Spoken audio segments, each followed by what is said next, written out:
तोही रे माझा मित्रच्या आजच्या भागाची सुरुवात होते अर्णव, अविनाश आणि वल्लरी पासून. तर आता इथे हॅलो अर्णव असं म्हणते Vallari. Heartiest congratulations. Thank you so much असं म्हणतो अर्णव. आम्ही सगळ्यांनी तुला खूप मिस केलं असं म्हणतो अर्णव. बरं आता मी काही वेगळ्या कारणासाठी फोन केलाय मी असं म्हणतो अर्णव. तर आता वल्लरी खूप जास्त घाबरलेली असते. काय रे काय झालं असं म्हणते वल्लरी. तो केस ना काय लागलं नाही आहे ना असं म्हणतो आता इथे अर्णव. नाही मी ना इथे तुमच्या बेडरूम मध्ये आता आलोय, रक्ताचा डाग बघितला म्हणून आय वॉज जस्ट स्केर्ड म्हणून तुला विचारला असं म्हणतो अर्णव. तर वल्लरी म्हणते ते अरे माझ्या मैत्रिणीचा फोन आला, तिच्या मिस्टरांचा ऍक्सिडेंट झाला आणि ते खूप सिरियस आहेत आणि ते म्हणाले की लगेच निघून ये. याच्या गडबडीत माझ्या हातातून पाण्याचा ग्लास पडला आणि तो फुटला. माझा पाय नेमका त्याच्यावर पडला आणि घाई गडबडीत रक्ताचे डाग पुसायचे राहिले असं म्हणते वल्लरी. मामी असं काय झालं तर सांगायचं ना असं म्हणतो अर्णव. किती काळजी करशील रे बाळा असं म्हणते आता इथे वल्लरी. तर आता अविनाश इशारा करून सांगतो अर्णवला. तर आता तू कधी परत येणार आहेस असं म्हणून विचारतो अर्णव. तर आता इथे वल्लरी म्हणते मी उद्या येते परत हा असं म्हणते वल्लरी. तर आता वल्लरी फोन ठेवते. अरे तेव्हा असं म्हणते वल्लरी. रमाकांतवर हल्ला करून पडला होता तो डाग आणि तोच डाग घाई गडबडीत पुसायचा राहिला असं म्हणते वल्लरी. तरी नशीब तुझं म्हणून आज वाचलीस असं म्हणते वल्लरी. इथून पुढेला जरा काळजी घे, दरवेळेला नशीब तुझी साथ देणार नाही असं म्हणते वल्लरी. तेव्हा तेव्हा असं म्हणून आता ती कपाळाला हात धरलेली असते. तर आता इथे सौदामिनी फेकून टाकते मिनिएचर. बघा प्रेक्षक हो, सात्विक फॅशनचं तेवढ्यातच देवचाळ येतो. तर मे आय कम इन मॅम असं म्हणतो तो. तर आता सौदामिनी काय बोलतच नाही. तर आता तो बघतो की खाली मिनिएचर पडलेलं असतं म्हणून. तर आता तिला खूप जास्त टेन्शन आलेलं असतं आणि ती खूप चिडलेली सुद्धा असते. तर आता दिवसाळ येतो. तर आता तो समोरून थांबतो सौदामिनीच्या. मॅडम काय झालं एवढ्या रात्री अचानक, एनिथिंग अर्जंट असं म्हणतो तो. काहीच महत्वाचं नाहीये देवचाळे, गप्पा मारायला बोलवलंय मी तुम्हाला असं म्हणते आता सौदामिनी. काय घेणार, चहा की कॉफी असं म्हणते ती. काय ड्रिंक्स मागू की डायरेक्ट डिनर करायचं असं म्हणते ती. एवढा पाहुणचार असं म्हणतो तो. पाहुणचारच कमी पडला ना, तुम्हाला पैसे मी दिलेले कमी पडले असं म्हणते सौदामिनी. मॅम तसं काही नाही आहे असं म्हणतो तो. मग मी पैसे देऊन सुद्धा माझं काम नाही का झालं असं म्हणते ती. मॅम अर्णव आणि ईश्वरीने जे इम्पॉसिबल होतं ना ते पॉसिबल करून दाखवलं असं म्हणतो देवचाळे. जजेसना पण दिसलं आणि ऑडियन्सचा तर फुल सपोर्ट होता त्यांना. एक हाती कसा काय निकाल फिरवणार ना असं म्हणतो तो. निकाल फिरवण्याचेच पैसे दिले होते तुम्हाला असं म्हणते सौदामिनी. तुम्हाला सांगितलं होतं की जजेसना मॅनेज करा, का नाही केलं तुम्ही मॅनेज, का नाही करताय काही असं म्हणते ती. आय स्वेअर असं म्हणतो देवचाळे. बघा देवचाळे आज तुमच्यामुळे माझी मान खाली गेली. काल आलेली मुलगी मला 4 शब्द सुनावून गेली, कळतंय तुम्हाला असं म्हणते ती. तर आता रात्र झालेली असते बघा प्रेक्षक हो. तर आता इथे ईश्वरी बोलत असते तिच्या सासूसोबत. आई तुम्ही असला असतात ना आज तर तुम्हाला तुमच्या मुलाचा खूप अभिमान वाटला असता असं म्हणते ईश्वरी. तर तेवढ्यातच अर्णव आलेला असतो आपल्या खोलीत. तुमचा मुलगा तुमची शिकवण विसरलेला नाहीये असं म्हणते ईश्वरी. तुम्हाला आज खूप आनंद झाला असता असं म्हणते ईश्वरी. तर आता ती बघते तर पाठीमागे अर्णव येऊन थांबलेला असतो. तर आता अर्णव बघतो ईश्वरीकडे. तर आता तो बघतो तिच्या हातातली सात्विकाची फ्रेम. तर आता आतमध्ये येतो अर्णव. तर आता अर्णव आपल्या हातामध्ये घेतो ती फ्रेम. देवाचा आशीर्वाद असताना मी की मला माहित नाही, पण तुझा आशीर्वाद माझ्यासोबत कायम आहे हे मला माहिती आहे असं म्हणतो अर्णव. तर आता तो खूप इमोशनल झालेला असतो आणि म्हणतो आय नो, मला जाणवतंय ते. आज कॉम्पिटिशन मध्ये ज्या वेळेस खूप प्रॉब्लेम्स आले तू होतीस माझ्या बाजूला असं म्हणतो अर्णव. चंडू सगळं ठीक होईल, काळजी करू नको, सगळं ठीक होईल असं सतत म्हणत होतीस असं म्हणतो अर्णव. तुझ्यामुळेच आज मी जिंकू शकलो. तुझा आशीर्वाद सतत आमच्या सोबत असू दे असं म्हणतो अर्णव. थँक्यू असं म्हणतो तो. तर आता इथे ईश्वरी तिचा हात पकडते. आई आम्ही तुम्हाला शब्द देतोय, अर्णव सरांनी तुमच्या नावाने सुरू केलेली ही कंपनी कायम आपल्याकडेच राहील असं म्हणते ईश्वरी. सात्विक फॅशनचा मालक कायम तुमचा चंटूच असेल असं म्हणते ईश्वरी. तर आता दोघे एकमेकांकडे बघून हसतात. कितीही संकट आली, कशाचाही सामना करायला लागला तरी आपल्याकडून ही कंपनी कुणीही हिरावून नाही घेऊ शकत असं म्हणते ईश्वरी. तर आता ईश्वरी बघते अर्णवकडे आणि हसते. तर आता अर्णव मिठी मारतो ईश्वरीला. खरंच खूप छान कपल आहे ना प्रेक्षक ईश्वरी आणि अर्णवचं. तर आता इथे राक्षला दाखवलंय आणि आता तो जेलमध्ये काहीतरी प्लॅन करत असतो बघा प्रेक्षक हो. या स्पर्धेचं काय झालंय अजून काय कळत नाही असं म्हणतो राकेश. आता जोपर्यंत अर्णव ईश्वरी ती स्पर्धा हरल्याची बातमी मिळत नाही तोपर्यंत डोकं शांत होणार नाहीये माझं असं म्हणतो राकेश. तर आता तो सगळ्या गोष्टींना मारायला लागतो जेलमध्ये. हा गीतेश कुठं गोट्या खेळायला गेलाय काय माहित बिनलायकीचं असं म्हणतो राकेश. पैसे घेऊन पण कामं नाही करत. तर आता राकेश उभारतो बघा प्रेक्षक हो आणि आता तो येतो आणि थांबतो कठडीकडे. साहेब असं म्हणत होता तो हवालदार आलेला असतो. तर आता राकेश बघतो त्याच्याकडे. अरे गीतेश कुठे होतास एवढा उशीर, बघ ना टीव्हीवर काय निकाल लागलाय ते असं म्हणतो राकेश. मग कुठे काय मरायला गेला होतास असं म्हणून विचारतो तो. अहो साहेबांनी एकदमच ड्युटी लावली होती अचानक. अहो ते सोडा, तुमच्यासाठी खास बातमी आणली आहे असं म्हणतो तो. मग उशीर का करतोय सांगायला असं म्हणतो राकेश. काय चल चल बोल पटकन असं म्हणतो तो. अर्णव आणि ईश्वरी त्या स्पर्धेत हारले हे तुझ्या तोंडून ऐकायचंय मला, बोल बोल असं म्हणतो राकेश. नाही साहेब, दुसरा राऊंड सुद्धा जिंकले ते दोघे असं म्हणतो आता इथे हवालदार. काय असं म्हणतो राकेश. अरे गीतेश काय नशा करून आलायस काय, काय झालं खरं ते सांग असं म्हणतो तो. जे घडलं ते सांगतोय असं म्हणतो तो. शिवाय लोकांचाही सपोर्ट खूप मिळतोय त्यांना असं म्हणतो हवालदार. आता पुढचं तुम्ही बघा, मला कोर्टात जायचंय, मी निघतो असं म्हणून तो निघून जातो बघा प्रेक्षक. पुन्हा पुन्हा माती खाल्ली त्या सौदामिनी आणि वल्लरीने. फक्त मोठ्या मोठ्या गप्पा मारतात, बाकी काही कामाच्या नाहीत असं म्हणतो राकेश. पिंडो कसं म्हणतो तो. नाही नाही नाही नाही नाही नाही असं होऊन काही चालणार नाहीये. त्या अर्णव आणि ईश्वरीच्या आयुष्यात पुन्हा आनंद येऊ देणार नाहीये मी असं म्हणतो राकेश. माझी इंदोरी शिल्पी माझी होणार नसेल तर मी तिला तुझीही नाही होऊ देणार. बस झालं असं म्हणतो राकेश. आता शेवटचा घाव. त्या दोघांनी जे काही प्लॅन केला असेल पण तरीही मी त्या दोघांना संपून टाकणार आहे असं म्हणतो राकेश. आता होणार अर्णव ईश्वरीचा फायनल गेम असं म्हणतो राकेश. तर आता बघा प्रेक्षक काहीतरी मोठा प्लॅन आखलेला असतो राकेशने.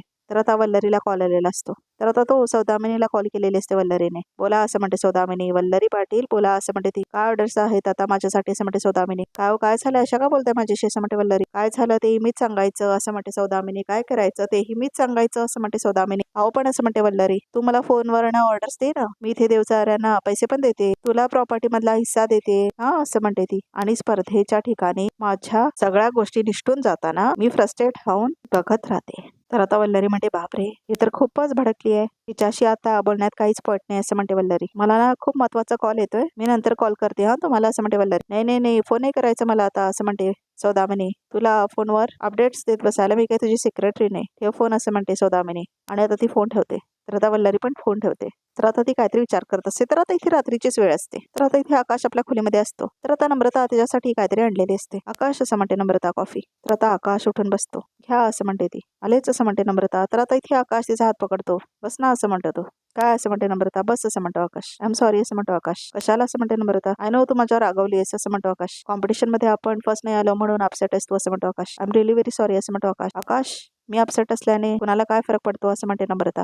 फरक पडतो ना मला असं म्हणतो आकाश. आणि तुला एक सांगू आपण जिंकणार ट्रस्ट मी असं म्हणतो तो. असं म्हणते नम्रता. आकाश मला सांगा आपण कसे जिंकणार आहोत असं म्हणते नम्रता. तुम्ही तर पूर्ण वेळ ईशू आणि जिजूलाच मदत करत बसलेलात, तुमचं तर तुमच्या कामाकडे लक्षच नव्हतं असं म्हणते नम्रता. आकाश ट्रस्ट मी, तुम्ही जर का तुमच्या कामाकडे लक्ष दिलं असतं ना तर आपण नक्की ही राऊंड जिंकू शकलो असतो असं म्हणते नम्रता. तुमची खरंच खूप डिझाईन सुंदर होती आकाश, तुम्ही खरंच खूप टॅलेंटेड आहात असं म्हणते नम्रता. आय डोंट अंडरस्टँड, मला खरंच खूप कळत नाही त्या दोघांनी हरावं आणि आपण जिंकावं असं का वाटतंय तुला असं म्हणतो आकाश. हे बघ याआधी तुला मी सांगितलंय आणि आज पुन्हा एकदा तेच सांगतोय की आपल्यातलं कोणीही जिंकलं तरी चालणार आहे, आपल्याला कुणालाही प्राइस मनी मिळालं तर चालणार आहे, कारण आपल्याला सात्विक फॅशन वाचवायचं असं म्हणतो तो. तर मग काय आपल्यामुळे जर सात्विक फॅशन वाचलं तर काय हरकत आहे ना असं म्हणते नम्रता. हरकत काहीच नाही असं म्हणतो आकाश. पण तू विसरतेस आपण बॅकअप म्हणून ह्या कॉम्पिटिशन मध्ये पार्टिसिपेट केलं असं म्हणतो तो. तुम्ही असंच जर का समजत राहिला ना तर आपण कायमच बॅकअप राहणार आहोत, हे लिहून घ्या तुम्ही असं म्हणते नम्रता. ओके असं म्हणते ती.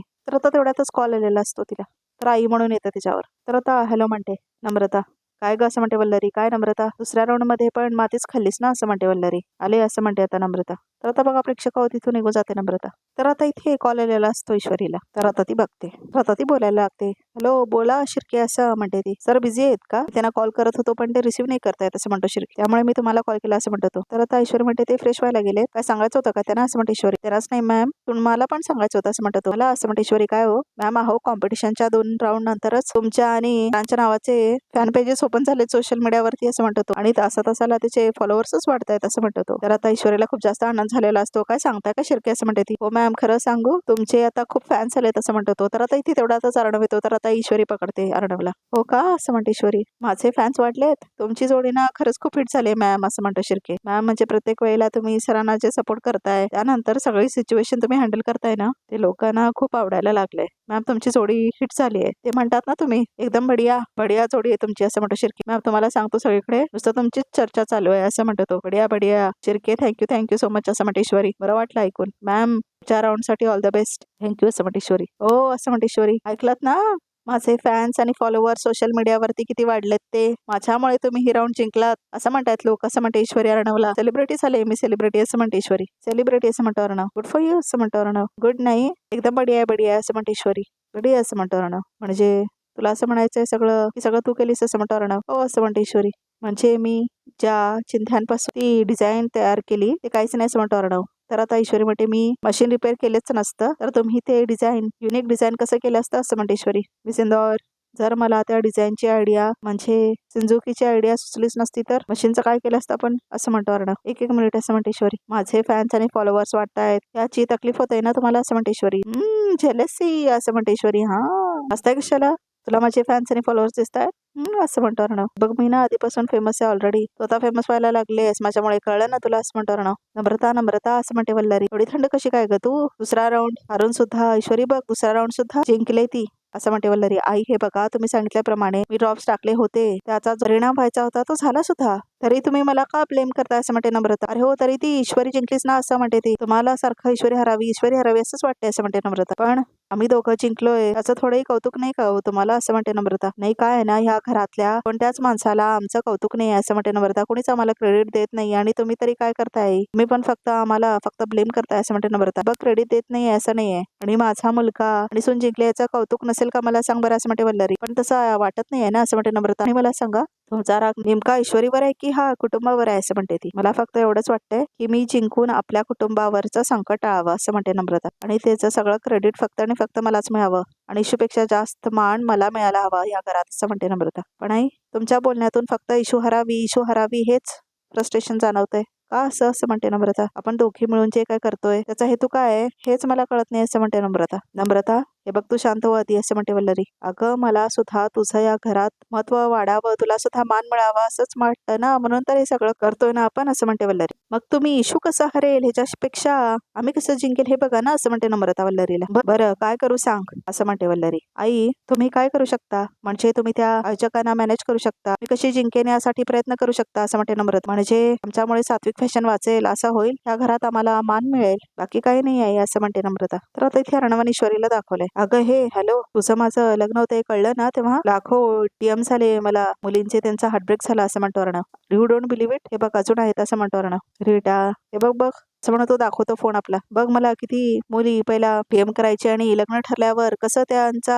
हार्टब्रेक झाला होता हे दाखवतो आता तो. ईश्वरीला बघा प्रेक्षक डीएम्स दाखवतो. मला नाही बघायचं असं म्हणते ईश्वरी. मला काय नाही बघायचं असं म्हणते ईश्वरी. बघ ना असं म्हणतो अर्णव. मला नाही बघायचंय, मुलींना बेवकूफ असतात बेवकूफ असं म्हणते ईश्वरी. तुझ्यासारखे असं म्हणतो अर्णव. तर आता चिडते खूप ईश्वरी. आज मी तुम्हाला कॉम्पिटिशन मध्ये जशी साथ दिली आहे तशी कुठल्या मुलीने साथ दिली असते का, बोला बोला असं म्हणते ईश्वरी. प्रेशर तर मीच हँडल केलं ना सगळं असं म्हणतो अर्णव. म्हणजे मी काय केलं नाही असं म्हणते ईश्वरी. केलंस तू केलंस असं म्हणतो अर्णव. मदत केलीस तू केलंस तू, पण तू नसती केलंस तरी मी केलं असतं सगळं मॅनेज असं म्हणतो अर्णव.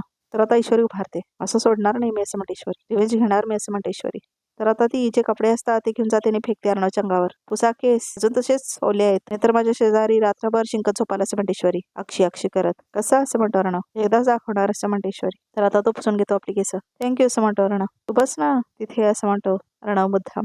तर आता ती चिडते खूप, कारण आता बाजूला जागा असते तिथेच बसलेली असते ईश्वरी, तरी मुद्दाम म्हणतो तिथे बसा म्हणून. तर आता वल्लरीने नम्रताला दाखवलं. अरे नम्रता तू खूप भोळी आहेस, छोट्या छोट्या गोष्टी तुझ्या लक्षातच येत नाही असं म्हणते वल्लरी. म्हणजे असं म्हणते नम्रता, तुला जर का जिंकायचं असेल तर तुला ईश्वरीला हरवावं लागेल असं म्हणते वल्लरी, कारण ती हरल्याशिवाय तुला जिंकताच येणार नाही असं म्हणते वल्लरी, आणि त्यासाठी तुला खूप मेहनत घ्यावी लागणार आहे लक्षात ठेवा असं म्हणते वल्लरी. आई मी पूर्ण क्लाउड किचन सांभाळलंय, मला सगळं येतं असं म्हणते नम्रता. ते स्पर्धे दिसत नाही कुठे असं म्हणते वल्लरी. कसं आहे ना नम्रता, तुला असं वाटतं की तू तुझ्या बहिणीपेक्षा जास्त टॅलेंटेड आहेस, पण तसं नाहीये असं म्हणते आता वल्लरी. प्रॉब्लेम येऊन सुद्धा ती जिंकतीये याचा अर्थ काय, ती तुझ्यावर भारी पडते, त्याच्यामुळे तू तिच्यापेक्षा टॅलेंटेड आहेस हा गैरसमज आता डोक्यातून काढून टाकलं असं म्हणते वल्लरी. असं काय म्हणताय तुम्ही असं म्हणते नम्रता. सात्विकाचं शिलाई मशीन बंद झालं होतं, रिपेअर करून आणून दिलं, मग फेरीला सुरुवात केली होती अर्णवने, मग ती जिंकली असं म्हणते आता वल्लरी. हो ना असं म्हणते ती. तुला जमलं असतं का असं असं म्हणते ती. आता तरी कळलं ना की ईश्वरी का टॅलेंटेड आहे आणि मी का म्हणते असं. तुला हे काही जमलं नसतं आणि मान्य कर की ती तुझ्यापेक्षा टॅलेंटेड आहे, कारण तर आणि तर जिंकायची उर्मी राहील तुझ्यामध्ये, कळलं का असं म्हणते वल्लरी. नाहीतर समाधान मानावं लागेल दुसऱ्या नंबरवर. मग कसला मान मिळतोय तुला या घरात, आता तरी जागे हो असं म्हणते आता वल्लरी. डोकं लढव आणि जिंकण्याचा प्रयत्न कर असं म्हणते आता वल्लरी. तर आता फोन ठेवते वल्लरी. तर आता नम्रता सुद्धा फोन ठेवते. येस असं म्हणते नम्रता. आई बोलतात ते बरोबरच आहे, मला आता स्ट्रॉंग पावलं उचलावीच लागतील असं म्हणते ती. तर आता बघा प्रेक्षक आता बघ इथे समोर बघा रिकामध्ये काय येते. तर आता रिकामध्ये असं दाखवलंय की सगळ्या लोकांना कौतुक आहे, पण चिरखेला पण कौतुक आहे, त्यांनी फोन करून माझं कौतुक केलं असं म्हणून आता ईश्वरी पाळपडत असते देवासमोर थांबून. तर अर्णव हसत असतो लांब थांबून. माझा नवरा त्याला काही कौतुक नाही माझं असं म्हणते ईश्वरी. तर आता राकेशला दाखवलंय, तर राकेशच्या हातामध्ये बॉम्ब असतो, एक भयानक स्फोट आणि सगळं खल्लास असं म्हणतो राकेश. तर आता इथे अर्णव येतो ईश्वरीकडे आणि म्हणतो की तू नसलीस तर कॉम्पिटिशन आपण जिंकू शकलो नसतो, तर वेळेस माझ्यासोबत उभी राहतेस, thank you so much for staying with me असं म्हणतो. आता तुला कळायच्या तुझ्या चिंदड्या उडणार अर्णव असं म्हणतो राकेश. आता उद्या मी इथून निसटणार आणि मग सरळ भेटू तुझ्या शोक सभेत असं म्हणतो राकेश. तर बघा प्रेक्षक रिकॅप सुद्धा इथे संपतो. तर आमच्या चॅनलला नक्की सबस्क्राईब करा आणि अजून एक्सक्लुझिव्ह पिक्स बघायचे असतील तर हा व्हिडिओ बघतच राहा.